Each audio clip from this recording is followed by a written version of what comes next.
na verdade, foi aberto para que ele lesse, todos ouvem, aquela palavra de Isaías. E ele lê Isaías, que diz: o Espírito do Senhor está sobre mim, porque o Senhor me ungiu, etc. E ele diz: essa palavra está se cumprindo. Aquilo que o profeta falou está se cumprindo. Então, isso aconteceu num ambiente de templo. Mas, posteriormente, ele vai para as casas e vai para as ruas. E essa reunião de... Aí, quando eu viro, você tira. Essa reunião de quarta-feira, ela denota o resultado, não é, da compreensão de que a igreja ela não está fixa a um prédio. Ela não depende de uma estrutura. A igreja é a reunião dos santos, daqueles que são lavados e remidos pelo sangue de Jesus, os salvos. Igreja, a verdadeira, não é a reunião de qualquer um, é a reunião dos salvos, dos comprometidos, dos filhos, da família de Deus. E essa reunião, ela não precisa de um prédio, ela não é identificada por um nome de uma instituição, ou vamos dizer assim, de uma igreja, ou de uma denominação. Isso são organizações que os seres humanos fazem. Mas a igreja é realmente a identidade de um povo que se chama pelo nome de Jesus. E isso vai para as casas, isso se consolida nas casas, e isso transborda para as ruas. Então, o que nós estamos vendo aqui é uma oportunidade de transbordamento, é uma oportunidade de aquilo que a gente recebe em momentos como esse, em momentos da nossa casa e que é consolidado nas nossas casas, se refletir, de alguma maneira se apresentar coletivamente também na rua, na cidade, né? E a gente fica muito feliz com essa oportunidade. E teve um grupo muito bom, muito bonito. Eu não contei quantas pessoas estiveram ali, mas um grupo excelente, né?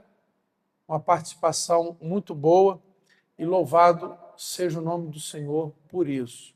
Oi? 41 pessoas? Um grupo expressivo. Eu acho que deu mais, hein? Hã? 51?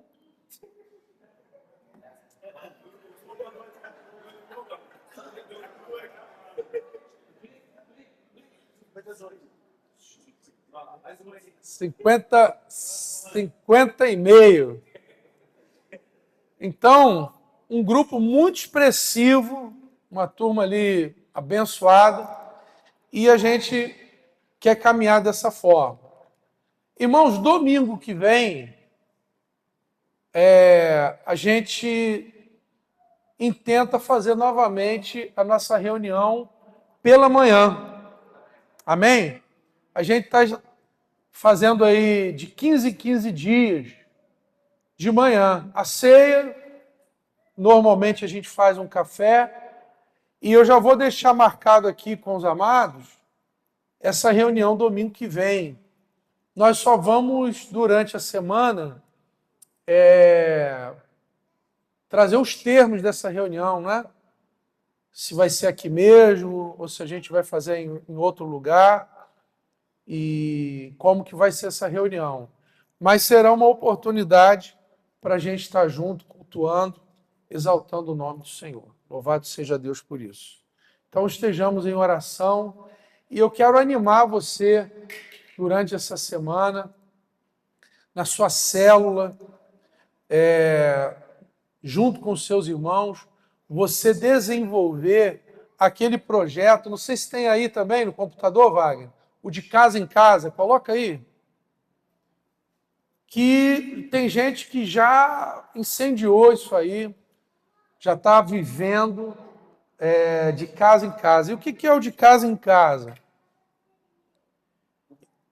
É uma disciplina. É uma disciplina. Que disciplina é essa que a gente quer desenvolver? Que cultura é essa que a gente quer desenvolver aqui na nossa congregação? Não é a disciplina, essa a gente já tem, de estar aqui numa reunião dominical, por exemplo. Mas uma que nós estamos construindo, e alguns irmãos ainda não construíram, outros já construíram, é promover durante a semana, ou de 10 em 10 dias, ou no máximo de 15 em 15 dias, um encontro com o seu irmão ou com a sua irmã. Então, por exemplo, às vezes eu olho, hoje eu estava falando com o Gilmar, né? O Gilmar congrega aqui conosco, mas nós não temos mais a pretensão, irmãos, de termos uma congregação onde venham pessoas frequentadoras. Nós não queremos isso, irmão. Nós não estamos buscando frequentadores. Nós estamos buscando discípulos que andam juntos, comunhão. E esse camarada, Gilmar, é um cara muito querido nosso, muito amado, mas eu estava falando, pai, que dificuldade que a gente está tendo, né, Gilmar? Conta do trabalho, trabalha no Rio. Acabou, né, por coisas da vida, a gente perdendo um pouco esse contato. E isso tem que machucar o nosso coração. Isso tem que nos incomodar. Você imagine, você na sua casa, você, marido, mulher, filho, e você fica sem... O seu filho é um frequentador da tua casa. Está lá, mas é um frequentador. Você não tem comunhão com ele. Não é bom. Um frequentando o relacionamento de frequência e não de intimidade. E nós não queremos isso. Nós não queremos uma congregação cheia de frequentadores. Nós queremos uma congregação, nós estamos trabalhando e vamos zelar por isso, trabalhar nesse sentido, uma congregação que tenha comunhão e relacionamento. É uma igreja baseada em relacionamento, onde você pode tocar na vida do seu irmão, onde o seu irmão pode tocar na sua vida, onde eu e você podemos ser pastoreados, podemos ser consolados, podemos ser repreendidos. E isso é algo que o Espírito está clamando à igreja. Porque a igreja, de uma forma geral, estou generalizando, ela se tornou tendenciosa a relacionamentos superficiais. Irmão, você quer ver uma coisa? A coisa está tão séria. Todos nós sabemos disso. Às vezes você vai a uma congregação, está arriscado você entrar e sair, ninguém nem falar com você. E perguntar seu nome. Sim ou não? Estou falando bobagem? Acontece, é regra ou não tem sido regra isso? Então as pessoas vão para frequentar, para assistir uma programação. Irmãos, nós não queremos oferecer nada para ninguém vir aqui. Nós não queremos oferecer nada para chamar a atenção de ninguém. Nós não queremos anunciar nada a não ser Jesus Cristo e esse crucificado. E não assim de uma forma cinematográfica, na nossa vida, no discipulado. Por exemplo, na quarta-feira, o Rafael, por exemplo, levou um casal, convidou um casal, amigo do trabalho, não é isso? Parece que conhecido até de Maxwell, também, não é isso? Você falou? Então, tem que ter um contexto. A gente quer pessoas com contexto. A Rose, por exemplo, estava lá na quarta-feira, veio aqui no domingo. Ela apareceu aqui sem contexto. Ela mora aqui perto, veio aqui. A gente tem que criar o contexto dela. Que ela veio, perguntei, ela veio aqui, recebeu a oração. Quem te chamou? Não, eu vim. Né, Rose? Agora você conhece alguém aqui agora, da igreja? Agora já está conhecendo alguém, né? Você consegue apontar o dedo aí para alguém que você conhece?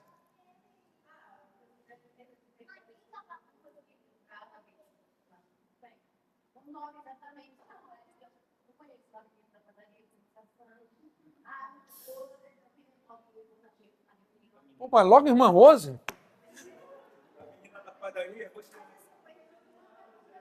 A menina da padaria. Olha só a coisa linda. Isso.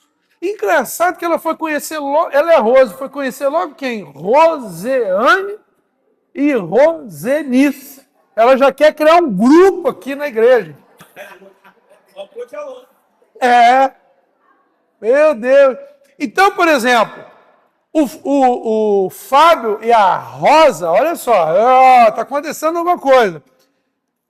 Também chegaram aqui. Já conhece alguém aqui, irmãos? Agora sim. Por quê? Porque tem que criar contexto. A gente tem que criar contexto de comunhão, a gente tem que criar contexto de amizade, a gente tem que criar contexto de discipulado. Agora, irmãos, imagine só a gente ter uma igreja assim, maravilha. Uma igreja unida, amiga, juntos, com comunhão. Tem irmãos aqui que estão vivendo isso assim, extraordinariamente, de dar gosto de ver, estão marcando, estão compartilhando. Agora repare, imagine você viver isso, mas isso não convergir para Jesus. Aí não adianta nada. Então repare, o que nós queremos não é uma igreja em comunhão apenas. Nós queremos e precisamos de uma igreja em comunhão que siga convergindo para Jesus. Quem pode dizer amém? Aí é que a porca torce o rabo. Porque quando a gente vai convergindo para Jesus, Jesus disse que eu sou o caminho, a verdade e a vida. Quando a gente vai convergindo para Jesus, as coisas, o caminho que conduz à salvação é o quê? É largo ou é estreito? É estreito.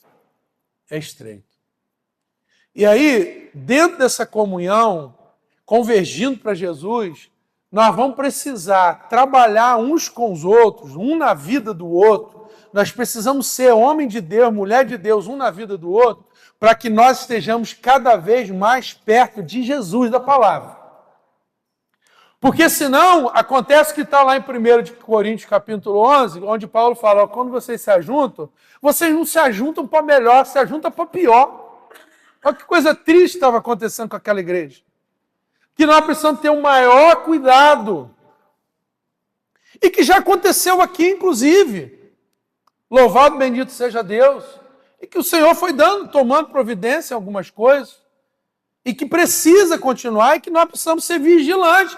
Porque eventualmente isso pode acontecer com você e comigo. E ao invés de eu estar com o meu irmão para melhor, eu posso estar atrapalhando a obra de Deus nele, ou até mesmo sendo pedra de tropeço. E aí nós precisamos entender que aquilo que Deus está fazendo conosco é uma obra muito santa, muito maravilhosa, pela qual nós devemos zelar. E zelarmos um pelo outro, uns pelos outros. Santificarmos, buscarmos a santificação uns com os outros, nos ajudarmos uns aos outros, no amor, na amizade, no companheirismo. Irmãos, na divisão. Eu recebi essa semana de um parente de um casal que congrega aqui, né? Eu vou falar porque eles não estão presentes, né? Aí diz o Ariano Suassuna, quando for falar de alguém, fala sem a pessoa estar presente. Mas eu estou falando assim porque eu sei que eu posso falar. Eu quero expressar o ocorrido para os irmãos. Procurou, olha, eu sei que eles gostam muito de você, gostam muito da igreja, um casal. Mas eles estão passando, eles nem sabem que eu estou falando isso. Ou seja, o parente está pedindo socorro por eles. Mas por que não pede? Por que o casal não pede? Porque às vezes fica com o quê? Com vergonha, fica com timidez. Aí estão passando situação de saúde, estão passando problema e não abre. Porque às vezes não quer incomodar, às vezes é orgulho também, eu não estou julgando eles. O que eu estou dizendo é que isso é a regra hoje dentro das reuniões. E não é bom. Olha que coisa maravilhosa, é quando a gente tem oportunidade de eu estar triste, de eu estar passando uma situação na minha vida e poder estar junto com esses irmãos e falar, olha irmãos, estou passando por isso, estou com essa dificuldade, estou com esse problema, ore por mim. E às vezes ali, naquele mesmo lugar, um tem um conselho, um tem uma palavra, um tem uma orientação, um tem uma direção, ou no mínimo ninguém fala nada, mas só o fato de eu poder desabafar, de eu poder dizer o que eu estou passando, num ambiente de irmãos, na presença de Deus, e ter alguém que possa até fazer uma oração assim, Senhor, não sei nem o que fazer, ó, esse irmão está no olho do furacão, está ruim para ele, mas Senhor, igual nós cantamos, nós estamos aqui crendo no milagre, tem misericórdia dele, não tenho nada para dar para ele, mas abençoa. Irmãos, isso é um bálsamo que vai descendo na nossa cabeça. Imagina as irmãs terem isso, ter essa oportunidade. Ó, recebi uma notícia ruim, eu estou com um problema com o filho, eu estou com um problema pessoal, meu casamento não está bem. Irmão, o seu problema, eu e você temos que entender que o seu problema é o problema da igreja. E nós não entendemos isso. A gente, Satanás engana de uma tal forma, e nós abraçamos isso, que quando o Senhor fez Adão e Eva, ele fez para ser um só. Aí logo que houve o pecado, Satanás bagunçou tudo, é a mulher, é o homem. Aí começou esses apontamentos. Ninguém entendeu que era ali uma coisa só. E quando nós estamos restaurados na igreja, estamos reconectados na igreja, em Cristo Jesus, nós precisamos entender que nós não somos mais de nós mesmos. Nós precisamos entender que nós fomos plantados num corpo. Só que às vezes a gente fala, não, eu sou eu, a igreja é outra coisa. Minha vida é minha vida, a igreja é outra coisa. Irmãos, e isso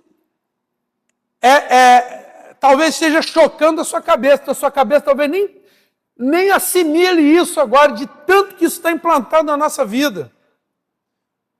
A gente não entende que toda a nossa vida está conectada com o corpo. O apóstolo Paulo diz, inclusive, que se o cara for lá deitar com a prostituta, ele está fazendo que o corpo esteja sendo contaminado com a prostituta. Olha só que coisa tremenda, quando ele fala aos Coríntios. Ah, não, minha vida é minha vida e a igreja é outra.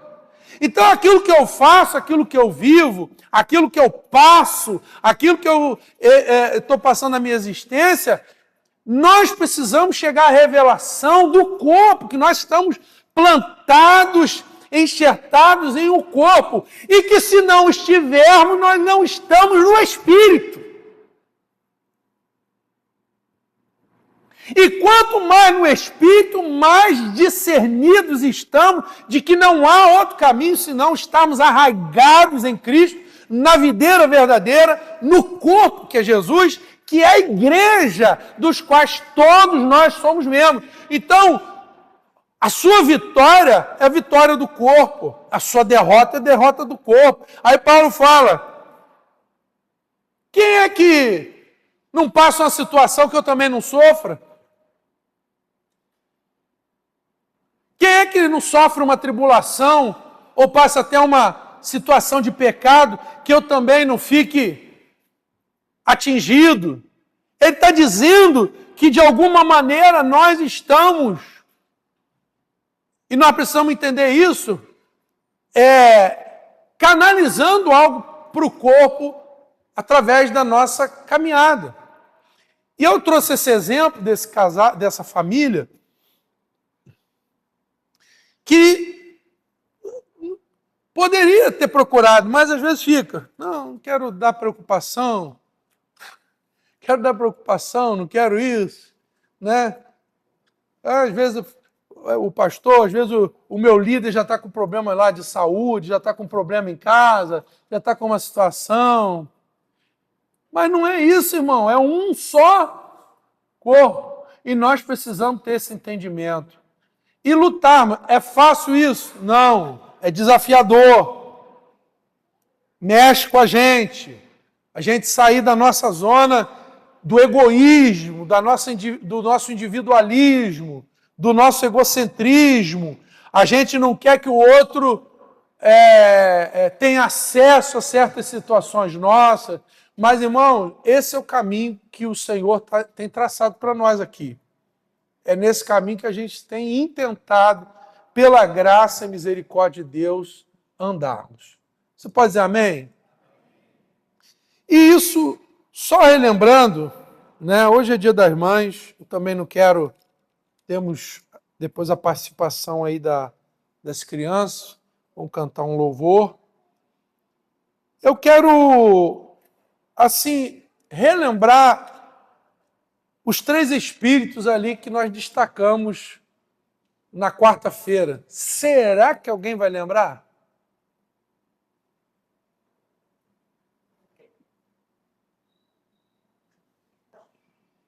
Dá para ouvir até o grilo.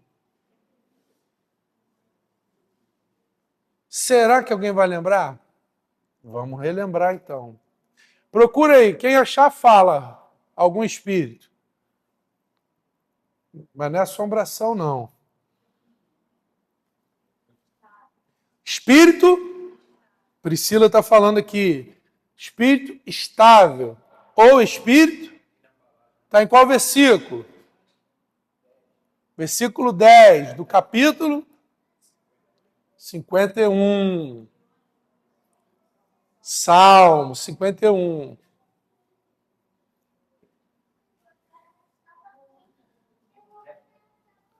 Qual outro espírito? Espírito reto. Está em qual versículo?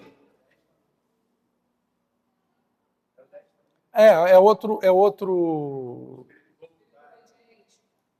espírito obediente ou espírito voluntário. Verso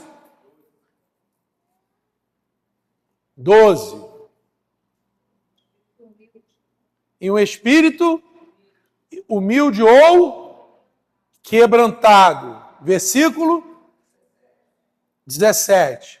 Então, Salmo 51, o primeiro que foi dito aí, está no versículo 10. Coloca o versículo 10 para a gente, de Salmo 51, para a gente relembrar. Vamos ler todos juntos aqui? 1, 2, 3. Cria em mim, ó Deus,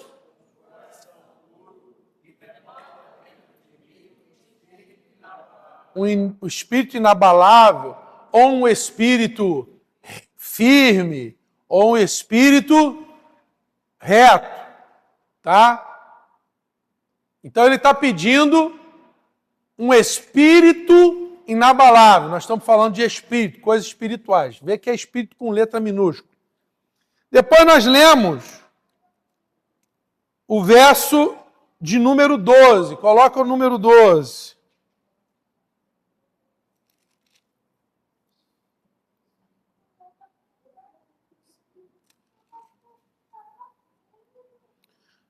Vamos ler todos juntos. 1, 2, 3. Restitui-me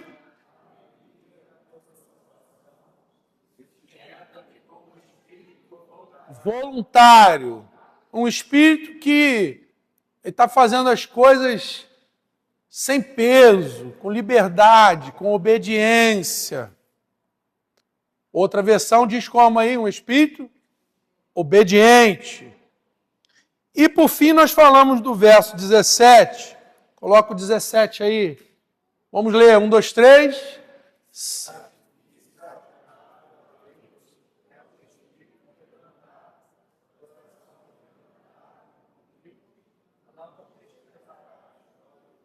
Então, o terceiro espírito aí que Davi destaca é um espírito quebrantado.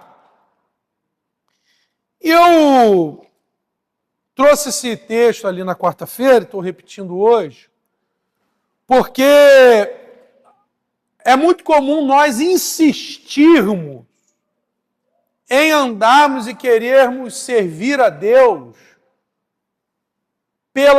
pelo coração, pela carne.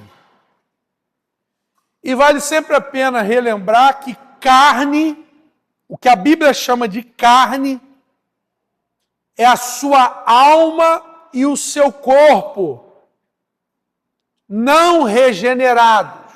É isso que a Bíblia chama de carne. Então, quando você recebe o novo nascimento através de crer em Jesus, você é uma nova criatura. Mas você olha para você continua tendo a mesmo endereço, a mesma cara no espelho. Então, esse novo nascimento, ele ocorre no seu espírito. E o seu espírito, ele vai trazendo a santificação do Espírito Santo para a sua alma e para o seu corpo. Então, o seu espírito é que recebe toda a dádiva espiritual do Senhor conquistada na cruz do Calvário, como dizem em Efésios no capítulo 1. Bendito seja o Deus e Pai de nosso Senhor e Salvador Jesus Cristo, verso 3, o qual já nos abençoou com toda sorte de bênçãos espirituais nas regiões celestes. Estas bênçãos espirituais, elas são conectadas no nosso espírito. Não é na sua alma, não é no seu corpo. Por exemplo, a energia elétrica, você não conecta no seu espírito nem na sua alma, você conecta no teu corpo. Tanto que se você for ali na tomada e botar o dedo, você vai ver que está conectado. Aquilo que é emoção, você fala, eu estou conectado com aquela pessoa, aquela música conecta com o teu ouvido, mas também traz uma emoção, conecta com a tua alma. Mas as coisas espirituais se conectam, se discernem no espírito. E do espírito nós temos a santificação, seja da nossa alma, seja do nosso corpo. A alma e o corpo não regenerados, não santificados, nós chamamos de carne. Por isso que diz lá em Gálatas, no capítulo 6, já diz a partir do capítulo 5, que há carne e espírito e que eles lutam mutuamente. Você tem uma natureza carnal, que é o que você pensa, o que você acha, o que você quer, a sua vontade, onde você reina, e estão ali os seus sentimentos, seus pensamentos, e tem o eu espiritual, o homem espiritual, que só quem encontrou Jesus como Senhor e Salvador, nasceu. E que é abrigado nas faculdades do espírito e não da carne. O salmista aqui é o próprio Davi. E ele escreveu quando o próprio título vem, quando o profeta Natã veio a ele depois de Davi haver cometido adultério. E a história você sabe bem. Foi um momento em que Davi estava tudo legal com ele, momento maravilhoso, momento que ele já tinha vencido praticamente os seus inimigos, momento que ele já tinha se estabelecido com um reino próspero, de paz, de riqueza, de renome, de fama, momento que ele já tinha construído palácio, momento que ele estava bem de vida. E naquele momento ele relaxa. Naquele momento ele, inclusive, deixa de continuar a batalha dele, a guerra. Ele não vai à guerra. Ele fica longe dos seus amigos de guerra, ele fica sozinho. Porque eu acredito que se Davi tivesse naquele telhado, naquele terraço, junto com um irmão piedoso, um irmão crente, um irmão realmente da fé, um homem de Deus, ele ia chegar e falar assim, rapaz, olha que mulherão que está ali, coisa e tal, rapaz, Davi, mulheraço, mas chega aqui, sai fora que é furada. Ele ia ter o apoio de alguém, ele ia ter um irmão que poderia dar um conselho a ele. Mas quando você está sozinho, aquilo que a sua carne é fraca, ela fica desprotegida. Mas quando você é fraco em alguma coisa na carne, e não vem com conversa que todo mundo tem fraqueza. O Senhor Jesus falou que a carne é fraca. Ele falou, só a sua, Pedro, só a sua, João, a carne é fraca. Então, todo mundo vai ter fraqueza na carne. Só que Davi, naquele momento, ele achou que ele tinha o direito de tomar certas decisões, de fazer certas coisas por si mesmo, abandonou os princípios da palavra de Deus e seguiu o seu coração. Por isso que ele diz, cria em mim, ó Deus, um coração puro.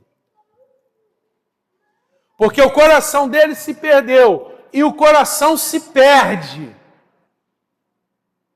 Por isso que agora ele com o coração perdido, bagunçado, errado, ele ora a Deus.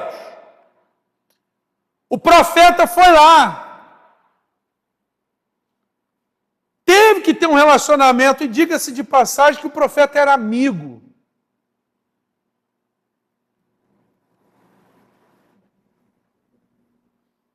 Aconteceu com Davi. Não deveria, mas aconteceu. E agora? Aconteceu, vamos matar Davi, vamos... Não, agora a gente tem que viver isso junto como igreja. Nós temos que aplicar a palavra de Deus. O profeta foi lá, Natan foi lá. Deus usou o amigo, profeta Natan. Falou, você vacilou, agora vai ter consequência. A situação vai ser assim. Sobre a sua família, etc, etc. Ele recebeu a repreensão do seu amigo, ele recebeu o pastoreio, ele recebeu a profecia do seu amigo, muito embora menor do que ele, no sentido dele ser o rei ungido, ele recebeu a palavra do profeta, que se ele quisesse, inclusive, ele mandava matar. Como mandou matar, inclusive, Urias. Só que ele não mandou matar, ele recebeu a palavra, ele reconheceu que estava na carne, coisa que o próprio antecessor dele, Saul, não reconheceu. E ele recebeu aquela palavra, falou, realmente, eu estou errado. E agora, Davi, um homem que abriu os olhos de tanta gente, ele agora estava com os olhos dele fechados e precisou ser aberto. Irmão, não importa se eu sou pastor, se você é pastor, se você é líder de célula, se você é homem de Deus, se você é mulher de Deus. Nós já lemos aqui, aquele que está de pé, cuide para que não caia. E nós temos que ser acessíveis ao Senhor, através dos profetas, porque nós às vezes temos condições que precisam ser cuidadas e tratadas. Às vezes a gente, preste atenção que eu vou falar, não entende como que Deus faz. Eu penso que às vezes Deus usa técnicas na Bíblia para acordar a gente. Mas, ao mesmo tempo, a gente, às vezes, não entende certas coisas. Por exemplo, às vezes a gente pega Davi e fala assim, mas eu nunca vou fazer o que Davi fez, ou nunca fiz o que Davi fez. Meu irmão,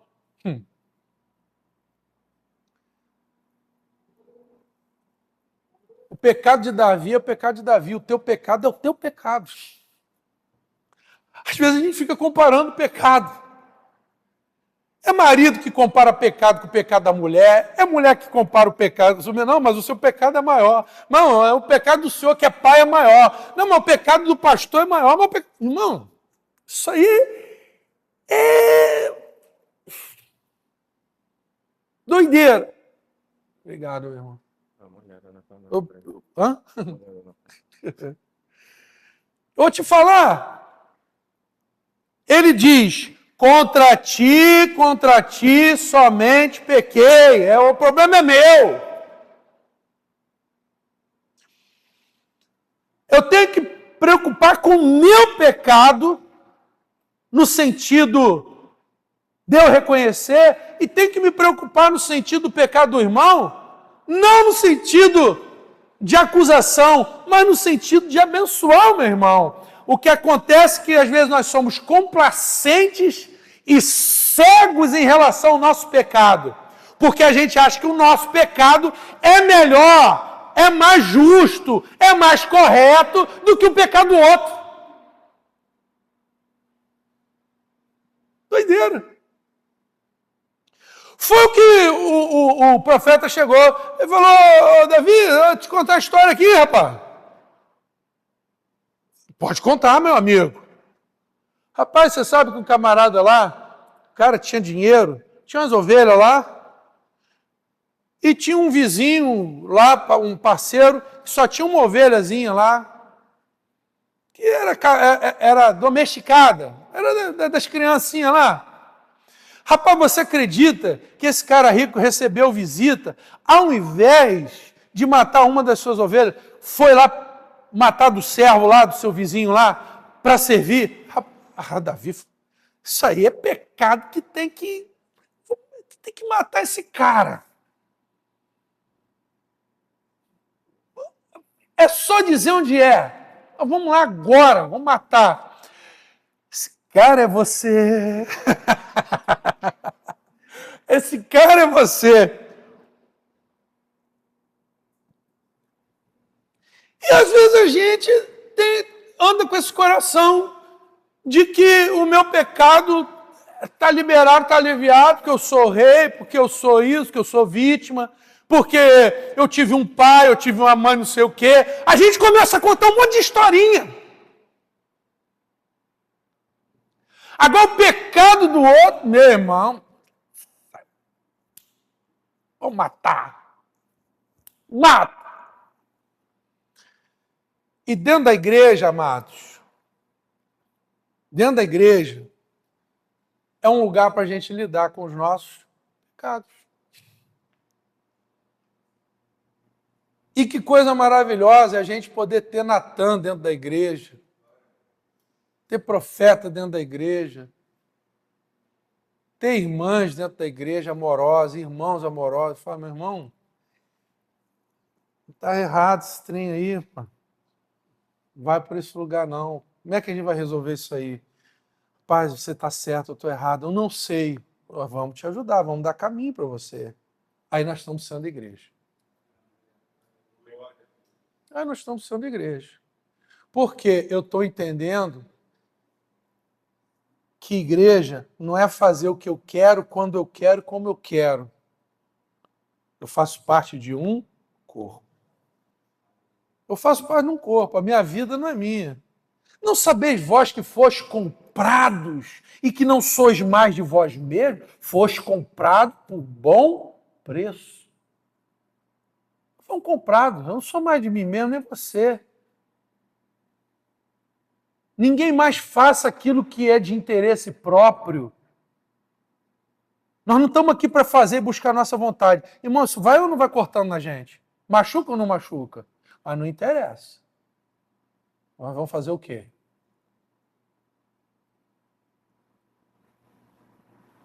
Se a pessoa não quiser, eu não quero esse caminho. Aí é o direito da pessoa.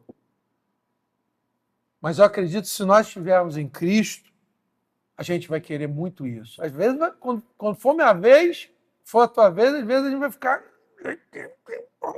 Mas não tem para onde, rapaz. Não tem para onde fugir. É Bíblia, é palavra.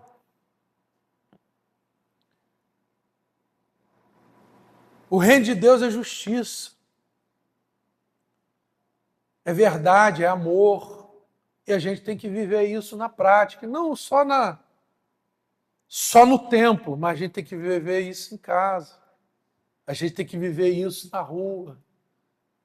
Irmão, é isso que Deus quer de nós. E Davi, naquele momento, aconteceu com ele.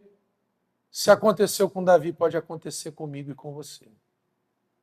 Ele ficou num momento fragilizado, distanciado, se distanciou, criou uma redoma onde a sua carne teve a oportunidade de se espraiar, de se manifestar. Ele deixou de andar no Espírito. Por isso que ele pede, ele ressalta, ele destaca a vida espiritual, esses 3 pontos do Espírito. Um Espírito, versículo de número 10, reto ou inabalável. Se você vê que você está, peça ajuda, ore a Deus, porque a carne, ela não é estável, ela é instável. Um relacionamento, ele é instável. Todo relacionamento é instável. Todo relacionamento é instável. Relacionamento conjugal, pai, filho, amigo, todo relacionamento carnal é instável. Mas todo relacionamento é sustentado pelo Espírito.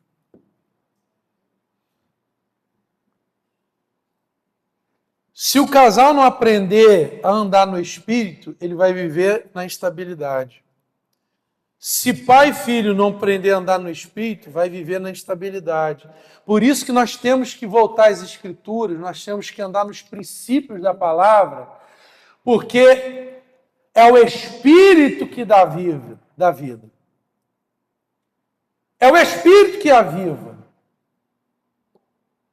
A carne para nada aproveita. Por isso que às vezes o cara fala assim, mas eu sou um pai tão maravilhoso, eu sou um pai, e está tudo... Não tem nada a ver com a tua carne, tem a ver com o Espírito. E às vezes você ouve o testemunho de pai e fala assim, mas eu não tive preparo, você vê que o pai, mas ele está totalmente dependente e está na direção do Espírito. Porque a hora que aquele pai muito sabido, ou aquele marido muito sabido, confiar na sua carne e não no Espírito, já era. Por isso que ele pede Espírito inabalável, reto, firme. Ele pede um Espírito obediente e voluntário. E ele pede, e ele fala de um Espírito quebrantado. Quebrantado. São 3 coisas que a gente precisa ter: firmeza, obediência e quebrantamento. Firmeza, que vem do Espírito, obediência, que vem do Espírito, e quebrantamento, que vem do Espírito Santo. Se nós tivermos isso, a gente vai ser bem-sucedido e nós não vamos ser derrotados pela carne. Você recebe essa palavra? Amém? Deus nos abençoe, Deus nos dê graça. Senti o desejo de repetir isso, de reforçar essa palavra, para que nós possamos entender que tudo que nós estamos fazendo aqui está debaixo dessa batalha da carne e do Espírito. A gente precisa andar no Espírito, orar uns pelos outros, fortalecer uns aos outros.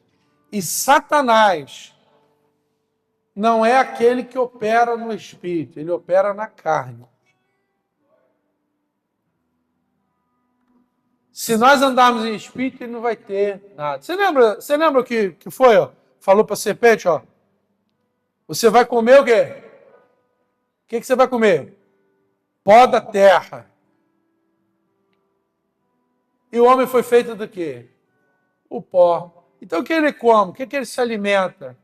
É do pó da terra, da carne, daquilo que a gente vai deixando ali, da carne. Então, se a gente não der comida para ele, se a gente andar no Espírito, ele vai ter pouca ocasião. E às vezes, irmão, Satanás tem encontrado ocasião nas nossas vidas, na vida da igreja. Mas que nós possamos nos ajudar profeticamente, possamos nos ajudar como irmãos, nos edificar, edificando-vos mutuamente na santíssima fé. Possamos fazer isso, para que nós não andemos na carne, mas andemos em novidade de vida no Espírito. Amém, irmãos? Vamos orar, vamos agradecer.